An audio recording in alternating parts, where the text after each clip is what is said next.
पहला सवाल है सर मेरा कि आपकी फेवरेट गन कौन सी है? सो मेरी फेवरेट गन जो मैंने जब मैं कमीशन हुआ था तो 130 गन है, रशियन गन है, और ये जिसका वेट 7600 किलो है और इसका एक गोला इतना बड़ा होता है. It's called a medium gun 130 तो उस पर मेरी पूरी ट्रेनिंग हुई थी. So for me this is my favourite gun, but it may differ from person to person.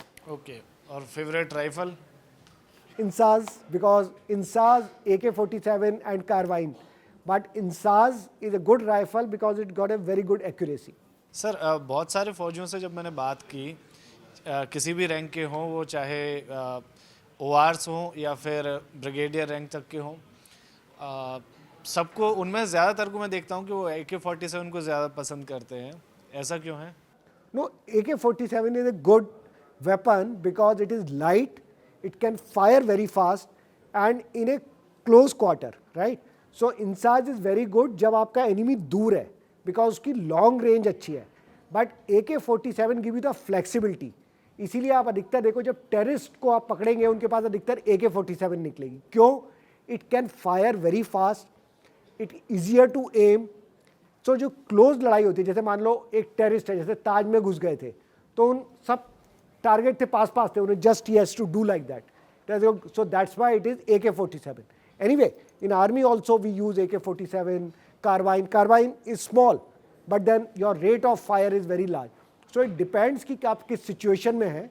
तो AK-47 is a good gun, there is no doubt about the flexibility and accuracy. Sir Indian made rifles में से अगर किसी एक rifle को अगर आप चुनना चाहेंगे वॉर के लिए या किसी भी ऐसी सिचुएशन के लिए जिस पे आपको फायर करना पड़े, तो वो कौन सी होगी और क्यों?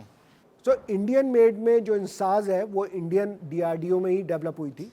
It is 5.56 and I will say I will again choose this because जब आप बॉर्डर पे लड़ाई कर रहे होते हैं तब आपको एनिमी बिल्कुल सामने नहीं होता, वो थोड़ी दूर होता है and then you plan a attack. So INSAS is a good rifle in terms of accuracy. Sir एक सवाल है. मैं आपके बारे में जब पढ़ रहा था, जब मुझे पता चला कि आप आने वाले हैं, तो मैंने आपकी एक फ़ोटो देखी कैप्टन विक्रम बत्रा के साथ में. आप उनके लेफ़्ट साइड में थे और उनके बारे में बहुत सारी बातें होती हैं, बहुत सारे किस्से हमने सुन रखे हैं, बहुत सारा कुछ मीडिया, सोशल मीडिया और अलग अलग चैनल्स पर पड़ा हुआ है. कुछ ऐसा अपनी दोस्ती के बारे में बताइए सर. कितना टाइम आपने उनके साथ स्पेंड किया, कैसे आप उनसे मिले और कैसे शख्सियत थे वो? So I think if I describe in one word, he was fearless. I have not seen many officers who were fearless, right? Because so मैं बताता हूँ, मैं विक्रम से पहली बार कब मिला. विक्रम मुझसे एक कोर्स जूनियर था, 1 साल जूनियर था. जब हमने काफ़ी रिपीटेड अटैक के बाद टोलोलिंग पे कब्जा किया, तो टोलोलिंग इंडिया की एक बहुत बड़ी विक्ट्री थी which was the turning point for the entire Kargil war. So जब हमने टोलोलिंग पे कब्जा किया तो दुश्मन का मनोबल काफ़ी टूट गया था. उसके पीछे वाली जो पीक थी उसका नाम था point 5140. It was part of the Tololing complex, but जो मेन टोलोलिंग पीक थी वो हमने 13 जून 1999 को जीत ली. और जैसे मैंने आपको बताया जो फूड की वो हुई, उसके बाद हमारा रिप्लेनिशमेंट पहुंच गया था और हमने वहाँ पे कैप्चर करके उसको अपना फर्म बेस बनाया नेक्स्ट अटैक के लिए. नेक्स्ट अटैक की जिम्मेदारी कैप्टन विक्रम बत्रा की यूनिट 13 जैक को मिली और वहाँ पहुँच गए थे.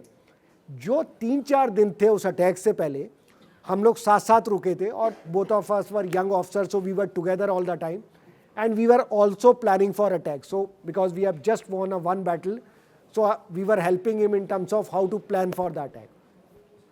And Vikram was one person who was fearless. and मैं उसको एक इंसिडेंट है, मैं उसको बता रहा था कि एनिमी स्नाइपर को बहुत इफेक्टिवली यूज़ करता है. तो पाकिस्तान की टैक्टिक्स क्या होती है कि एक मेन पीक है, तो आप जब उस पीक के लिए जाएंगे आप डायरेक्शंस अलग अलग डायरेक्शन से जाएंगे, right. What they use to do, वो थोड़े अपने स्नाइपर्स को नीचे भेज के साइड में किसी चट्टानों के पीछे रखते थे. जैसे ही आप साइड से अटैक करेंगे आपका ध्यान है कि एनिमी की बुलेट वहाँ से आएगी, बट दैट स्नाइपर जो होगा दूर बट आपके अलग एंगल पे होगा, राइट. तो आप उस जगह से एक्सपोज हो सकते हो. वो वहाँ से अटैक करते थे और ये टोलोलिंग में भी हुआ था.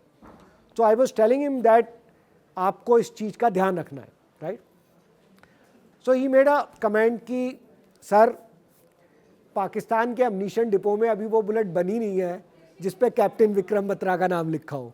तो आप चिंता नहीं करो, हम जीत के आएंगे और जैसे आप लोगों ने सेलिब्रेट किया था हम फिर सेलिब्रेट करेंगे। और उसके अलावा मैं just 1 month before I got married और हम लोग अपने लाइफ के बारे में बात कर रहे थे, because as a young officers we were facing the most difficult time of our life, right? We didn't know tomorrow we will live or not, and that's a fact. But I'm human being भी है, right? मेरे parents हैं, उसके parents हैं, I was just married, he was about to get married, and he say, sir जब हम यहाँ से जीतेंगे 6 महीने बाद I will get married, and आप प्रॉमिस करिए कि आप मेरी शादी में आएंगे। And I promised him कि Vikram I'll definitely come to your marriage and we will dance together. But destiny has got some other plan. But I think, you know, what he did, he was a fearless leader, excellent person, very close to his troops, and his personal bravery motivated entire troop to ensure that we get the victory.